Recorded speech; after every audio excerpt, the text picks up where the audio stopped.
এ ঢোল ভাই, ঢোল বন্ধ করতে হবে। এ ঢোল ভাই, আচ্ছা এখন এখন এখন স্থির হতে হবে। বিসমিল্লাহির রহমানির রহিম।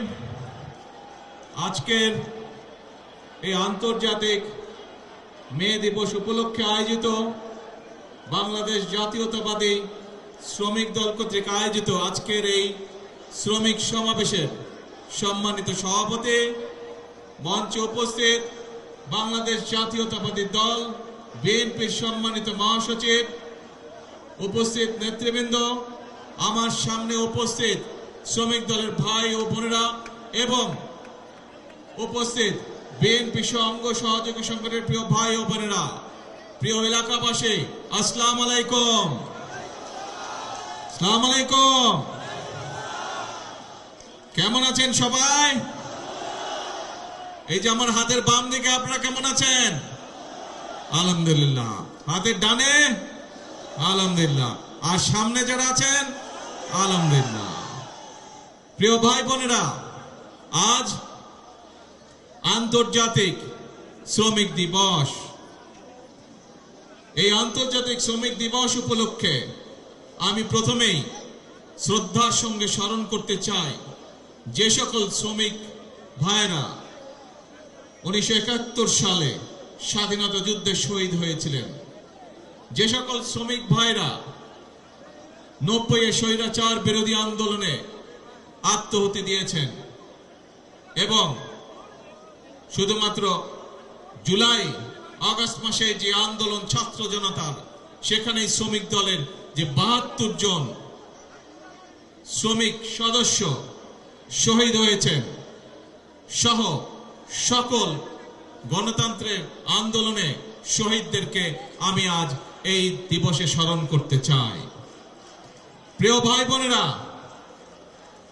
আজ এখানে আপনারা যারা উপস্থিত আছেন, আপনাদের নিশ্চয়ই মনে আছে অতীতের এই সামান্য কয়েক বছর আগের ঘটনার কথা, 2 থেকে 3 বছর আগের ঘটনার কথা।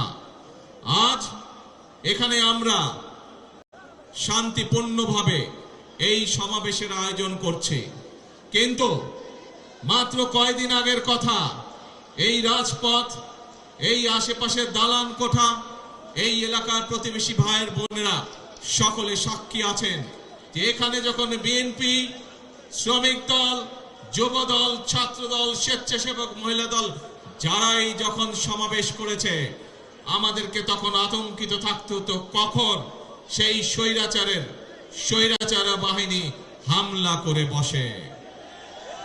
নিশ্চয়ই আপনাদের মনে আছে। আপনারা কি ভুলে গিয়েছেন সেই ঘটনা? ভুলে যাননি। এবং আজ থেকে 2 বছর আগের ঘটনা, প্রায় 2024 সালের 5 আগস্ট বাংলাদেশের মানুষ স্বৈরাচারকে ছাত্র জনতার আন্দোলনের মাধ্যমে বিদায় করে দিয়েছে এই দেশ থেকে। প্রিয় ভাই বোনেরা, সেই স্বৈরাচারের বিগত প্রায় 1 যুগের বেশি সময় আমরা কি দেখেছি? আমরা দেখেছি শুধু যে শ্রমিককে তার অধিকার থেকে বঞ্চিত করা হয়েছে তা নয়, শুধু যে ছাত্রদেরকে তাদের অধিকার থেকে বঞ্চিত করা হয়েছে তা নয়, শুধু যে শিক্ষকদেরকে তাদের অধিকার থেকে বঞ্চিত করা হয়েছে তা নয়, শুধু যে নারীদেরকে তাদের অধিকার থেকে বঞ্চিত করা হয়েছে তা নয়, এই দেশের প্রত্যেকটি খেটে খাওয়া মানুষকে তার অধিকার থেকে বঞ্চিত করা হয়েছে। এই দেশের মানুষের রাজনৈতিক অধিকার থেকে দেশের মানুষকে বঞ্চিত করা হয়েছে। বঞ্চিত করা হয়েছিল তাদেরকে তাদের অর্থনৈতিক অধিকার থেকে। প্রিয় ভাই বোনেরা, সেজন্যই এই দেশের মানুষ এই দেশ থেকে ছাত্র জনতা ঐক্যবদ্ধভাবে একত্রিত হয়ে গণ অভ্যুত্থানের মাধ্যমে স্বৈরাচারকে বিদায় করেছে এই দেশ থেকে। আমরা দেখেছি স্বৈরাচারের সময় কিভাবে দেশের অর্থনীতিকে লুটপাটের মাধ্যমে ধ্বংস করে দেওয়া হয়েছিল। আমরা দেখেছি কিভাবে দেশের শিল্প কলকারখানাগুলোকে ধীরে ধীরে বন্ধ করে দেওয়া হয়েছিল এবং এক পর্যায়ে গিয়ে ধ্বংস করে দেওয়া হয়েছিল, এবং বিদেশি জিনিসকে কিভাবে এই দেশে আমদানি নির্ভর করে হয়েছিল, এই দেশের পুরো অর্থনীতিকে কিভাবে ধীরে ধীরে আমদানি নির্ভর করে গড়ে তোলা হয়েছিল। আমরা দেখেছি কিভাবে স্বৈরাচারের সময় এই দেশ থেকে এই দেশের শিক্ষা ব্যবস্থাকে ধ্বংস করে দেওয়া হয়েছিল। আমরা দেখেছি এই দেশের স্বাস্থ্য ব্যবস্থাকে স্বৈরাচারের এক যুগ সময় কিভাবে ধ্বংস করে দেওয়া হয়েছিল। প্রিয় ভাই বোনেরা, যে কয়টি সেক্টরের কথা আপনাদের সামনে আমি তুলে ধরলাম, এই প্রত্যেকটি সেক্টরে হাজারো লক্ষ কোটি শ্রমিক কাজ করে এবং এভাবেই দেশের প্রত্যেকটি সেক্টরকে ধ্বংস করার মাধ্যমে বাংলাদেশের সকল শ্রেণীর মানুষকে আঘাত করা হয়েছিল। বাংলাদেশের শ্রমিকদের ভাগ্য নিয়ে ছিনিমিনি খেলা হয়েছিল সেই দিন। প্রিয় ভাই বোনেরা, 2024 সালের 5ই আগস্ট মানুষ সেই স্বৈরাচারকে দেশ থেকে বিতাড়িত করেছে।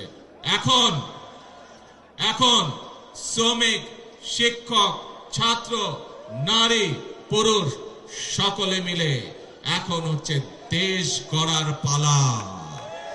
প্রিয় ভাই বোনেরা, আমার সামনে একটি ব্যানার আছে, সেই ব্যানারের মধ্যে লেখা রয়েছে বন্ধ কলকারখানা চালু করতে হবে।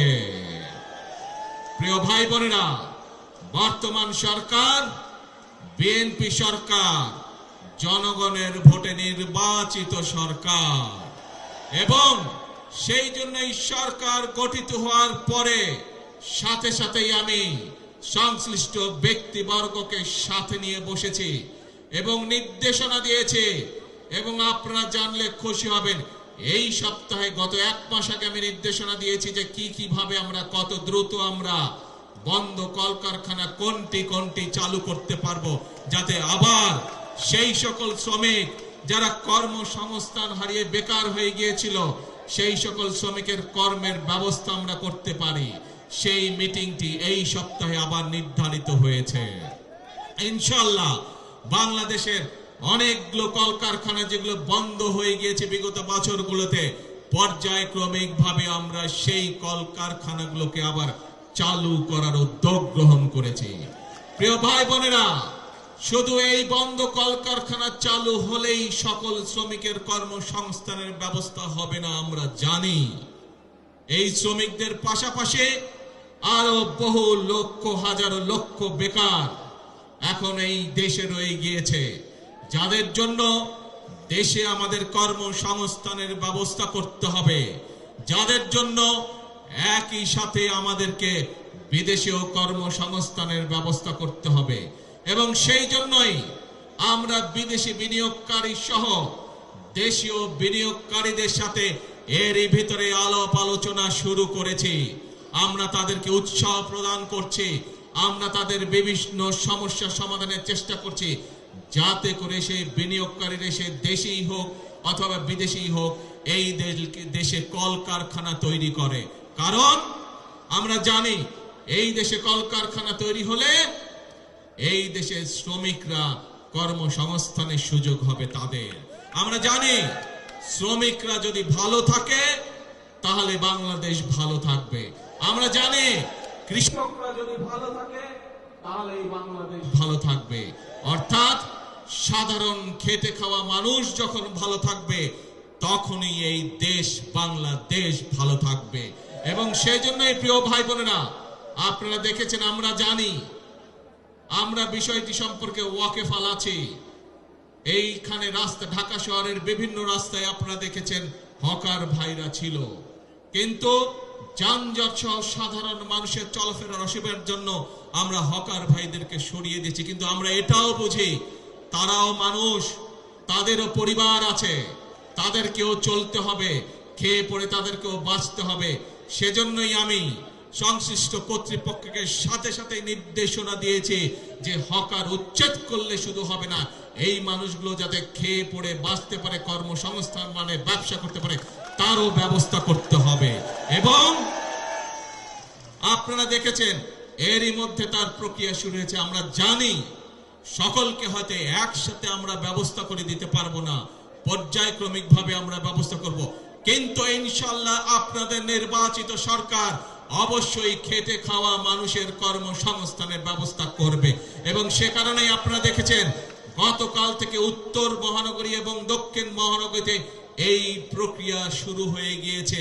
আমরা পর্যায়ক্রমিকভাবে যারা হকার ভাই তাদেরকে তারা যাতে শান্তিতে ব্যবসা বাণিজ্য করতে হয়, কোন রকম বিশৃঙ্খলার মধ্যে যাতে তাদেরকে পড়তে না হয়, সেই জন্য বিভিন্ন জায়গা ঠিক করে তাদেরকে ধীরে ধীরে সেই জায়গায় আমরা পুনর্বাসনের চেষ্টা করছি। প্রিয় ভাই বোনেরা,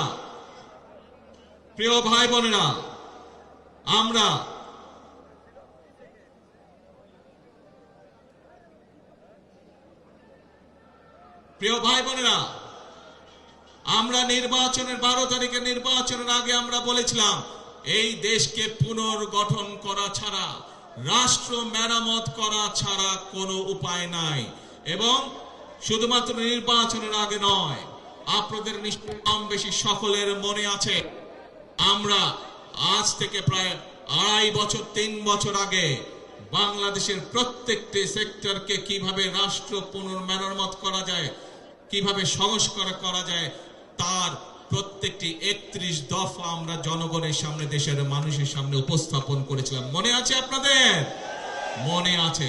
সেখানে আমরা কৃষকদের কথা বলেছি, সেখানে আমরা শ্রমিক ভাইদের কথা বলেছি, সেখানে আমরা ছাত্রদের কথা বলেছি, সেখানে আমরা নারীদের কথা বলেছি, আমরা প্রত্যেকটি শ্রেণী পেশা মানুষের কথা সেদিন আমরা সেখানে বলেছি। কারণ একটু আগেই যেই কথাটি আমি বলেছি যে এই দেশের শ্রমিক ভাইরা বাঁচলে এই দেশের মানুষ সব ভালো থাকবে, এই দেশের শ্রমিকরা বাঁচলে, কৃষকরা বাঁচলে এই দেশের মানুষ ভালো থাকবে। সেজন্যই আমরা কৃষক ভাই সহ, শ্রমিক ভাই সহ, ছাত্র জনতা প্রত্যেকটি মানুষের জন্য এই সরকার কি করতে চায় তার পূর্ণ বিবরণ আমরা আমাদের 31 দফার মধ্যে তুলে ধরেছি। এবং প্রিয় ভাই বোনেরা, আমরা সেজন্য নির্বাচনের আগে বলেছিলাম যে আমরা শ্রেণী পেশা যাদেরকে যেই প্রতিশ্রুতি আমরা দিয়েছি সেই প্রতিশ্রুতি অনুযায়ী আমরা সরকার গঠনে সক্ষম হলে কাজ শুরু করব। এবং আপনারা দেখেছেন আমরা দ্রুততার সাথে সরকার গঠন করার সাথে সাথে আমরা আমাদের প্রতিশ্রুতির কাজগুলো শুরু করেছি।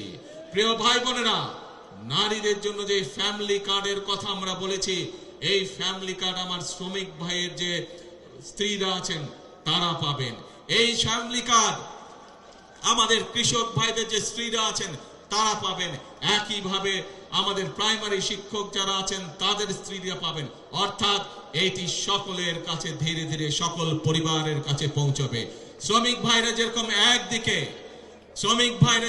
একদিকে কলে কারখানায় পরিশ্রম করে, কলকারখানাকে পরিশ্রম করে যেরকম দেশের অর্থনীতিকে মজবুত করে গড়ে তুলতে সহযোগিতা করবেন, একইভাবে রাষ্ট্র তার পরিবারের পাশে দাঁড়াবে যাতে তাকে পরিবারকে নিয়ে দুশ্চিন্তা করতে না হয়। একইভাবে আমরা ধীরে ধীরে দেশের শিক্ষা ব্যবস্থাকে গড়ে তুলতে চাই যাতে করে খেটে খাওয়া মানুষের সন্তানদেরকে লেখাপড়া নিয়ে চিন্তা করতে না হয় তাদের সন্তানদের জন্য।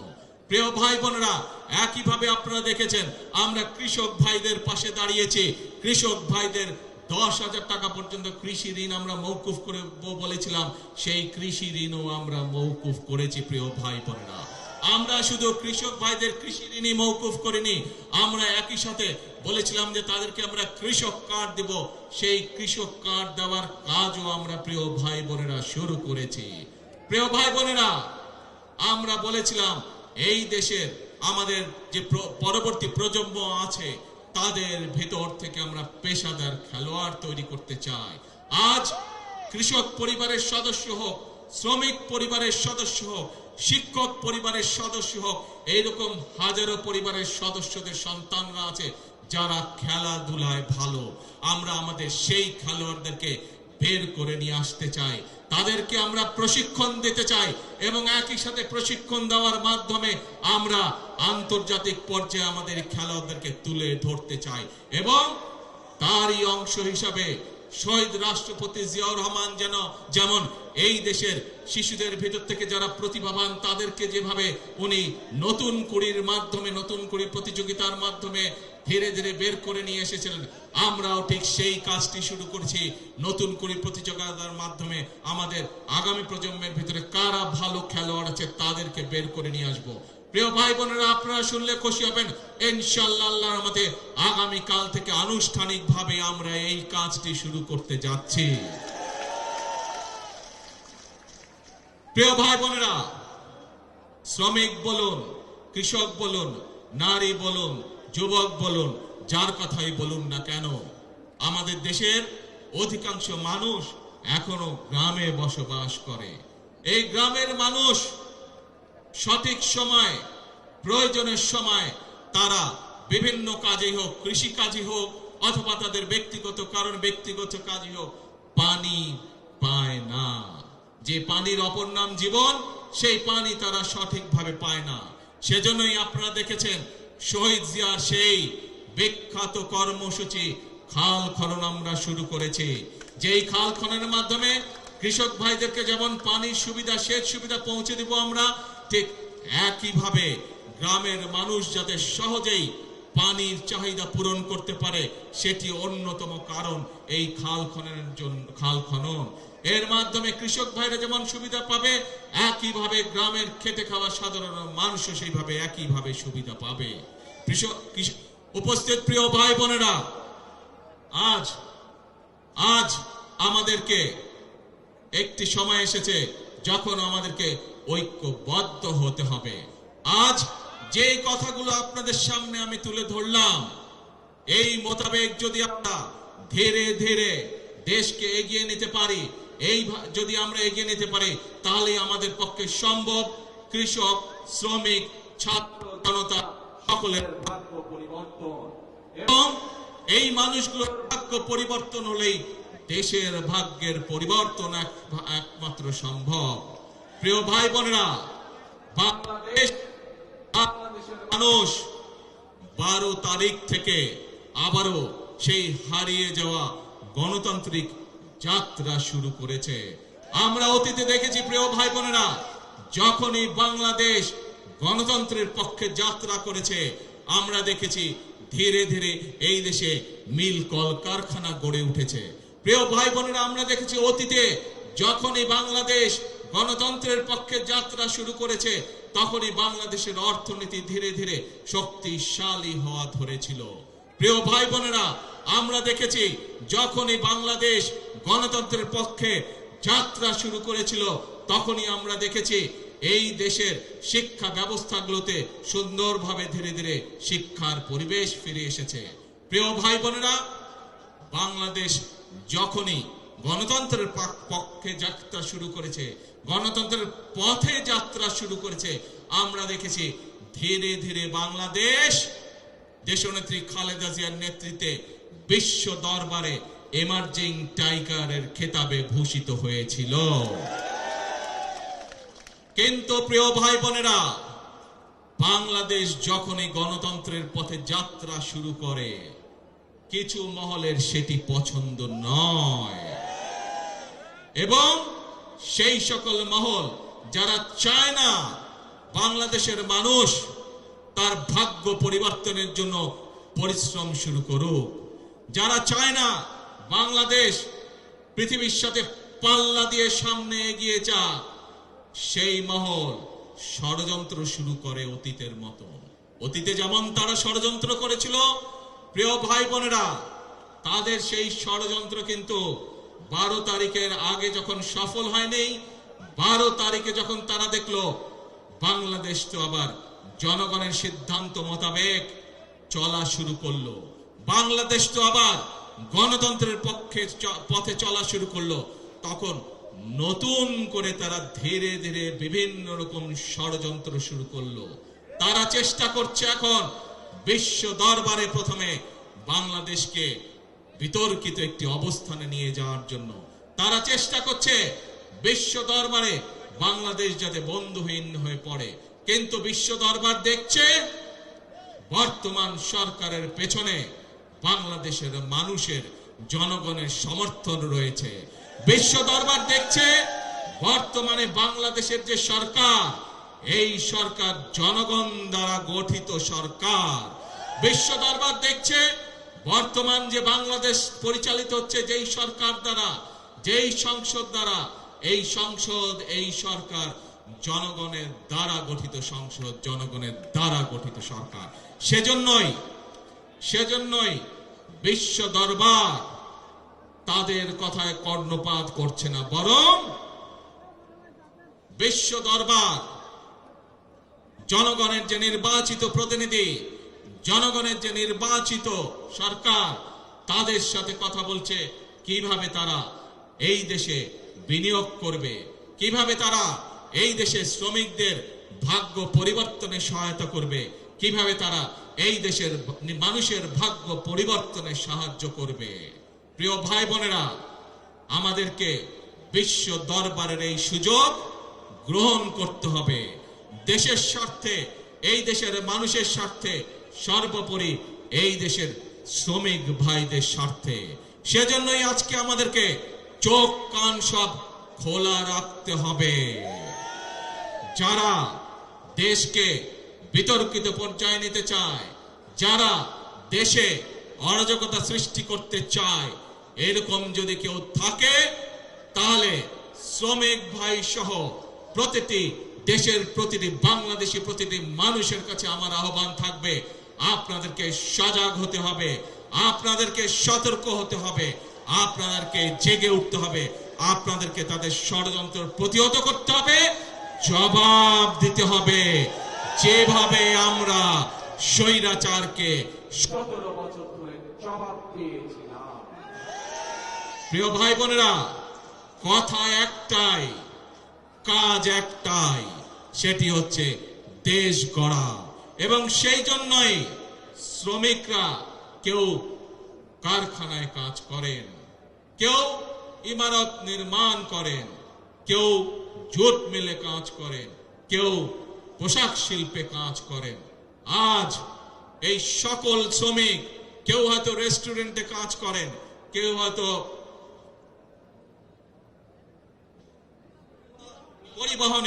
পরিবহনে কাজ করেন, কেউ বিভিন্ন পর্যায়ে বিভিন্ন শ্রেণীতে শ্রমিক ভাই। এই সকল শ্রমিক, কেউ হয়তো রেস্টুরেন্টে কাজ করেন, কেউ হয়তো,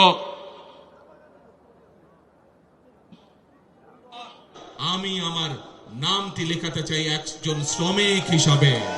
কারণ আপনি যেরকম ইমারত শ্রমিক হিসাবে এই ইমারতটি গড়ে তুলছেন, এই দালানটি গড়ে তুলছেন, আপনি একজন পাট শ্রমিক হিসাবে পাট কলের উৎপাদন যেমন বৃদ্ধি করছেন, আপনি একজন পোশাক শিল্প শ্রমিক হিসাবে পোশাক শিল্পের উৎপাদন বৃদ্ধি করছেন, ঠিক একইভাবে আপনার খাতায় নাম লিখিয়ে আমিও দেশ গড়ার কাজে নিয়োজিত করতে চাই নিজেকে। সেই জন্য আমি মনে করি, এবং একই সাথে আমি মন্ত্রী পরিষদের সকল সদস্যের নাম শ্রমিক হিসাবে অন্তর্ভুক্ত করতে চাই। কারণ আপনারা যেমন এক একটি জিনিস গড়ে তুলছেন, আমরা আপনাদের পাশে থেকে দেশ গড়ার কাজে হাত দিতে চাই, দেশকে গড়তে চাই। দেশের মানুষ পরিশ্রম করে যেভাবে সামনে এগিয়ে যাচ্ছে, তাদের সাথে থেকে, তাদের পাশে থেকে আমরা দেশকে গড়ে তুলতে চাই। এজন্যই প্রিয় ভাই বোনেরা, আমাদের নির্বাচনের সময় স্লোগান ছিল, করব কাজ সবার আগে। এইটি হচ্ছে আমাদের স্লোগান, এইটি হচ্ছে আমাদের বর্তমান স্লোগান, এইটি হচ্ছে আমাদের ভবিষ্যৎ স্লোগান।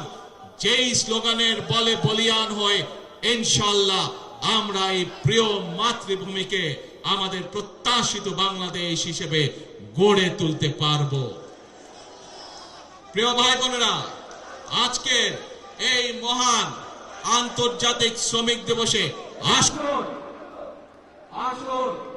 আমরা আজকে প্রত্যেকে এখানে প্রতিজ্ঞা গ্রহণ করি, আমরা আজকে এখানে প্রত্যেকে শপথ গ্রহণ করি যে যেই বাংলাদেশের প্রত্যাশা প্রত্যেকটি নারী পুরুষ প্রত্যেকটি মানুষের মনে রয়েছে, সেই প্রত্যাশিত বাংলাদেশ গড়ে তোলার জন্য আসুন আমরা প্রত্যেকে এক একজন শ্রমিক হিসাবে, দেশ গড়ার শ্রমিক হিসাবে আমরা নিজেদেরকে প্রস্তুত করব।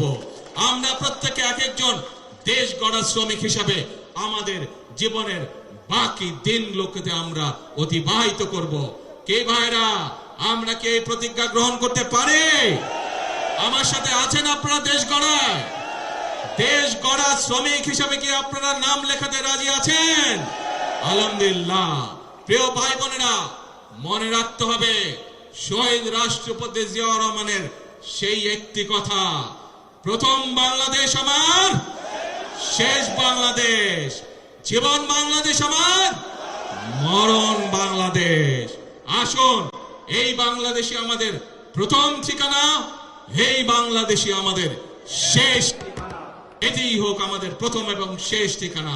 আজ আবারও দেশ গড়ার প্রত্যয় ব্যক্ত করে, দেশ গড়ার শপথ ব্যক্ত করে আমি আমার বক্তব্য শেষ করছি। বক্তব্য শেষ করার আগে আমি কতগুলো মানুষকে যদি শ্রদ্ধা না জানাই, ধন্যবাদ না জানাই, সেটি হবে অন্যায়।